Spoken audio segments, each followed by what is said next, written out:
నమస్తే అండి. నా పేరు ప్రణీత్. నేను పెదనందిపాడు విలేజ్, గుంటూరు జిల్లా, ఆంధ్రప్రదేశ్ నుండి వచ్చాను. ఇక్కడ కొత్తపేటలో ఉన్నటువంటి నర్సాపూర్ దగ్గర కొత్తపేటలో ఉన్నటువంటి నింబదిరావు గారి ఆర్గానిక్ వ్యవసాయ క్షేత్రాన్ని దర్శించడం జరిగింది. ఇక్కడ వీళ్ళు పండించే విధానం కానీ అంతా చాలా బాగుంది.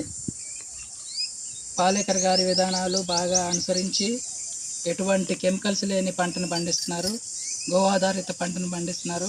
అది చాలా అద్భుతంగా పండిస్తున్నారు. వీళ్ళు పంట దిగుబడి కూడా చాలా ఎక్కువగా ఉంది.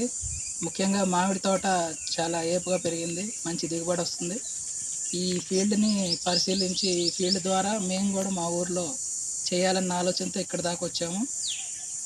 అలాగే ఇక్కడ తెలంగాణ చుట్టుపక్కల ఉన్న పంటలన్నిటి గురించి అన్నీ ఆర్గానిక్ మెథడ్స్లో ఎవరెవరైతే పండిస్తున్నారో వాటన్నిటిని గురించి తెలుసుకొని ఒక రీసెర్చ్ లాగా చేసి మా విలేజ్ వైపు మొత్తం అందరికీ ఈ ఆర్గానిక్ వ్యవసాయాన్ని అలవాటు చేయాలని ఈ రీసెర్చ్ కొరకు వచ్చాము మేము ఇక్కడికి.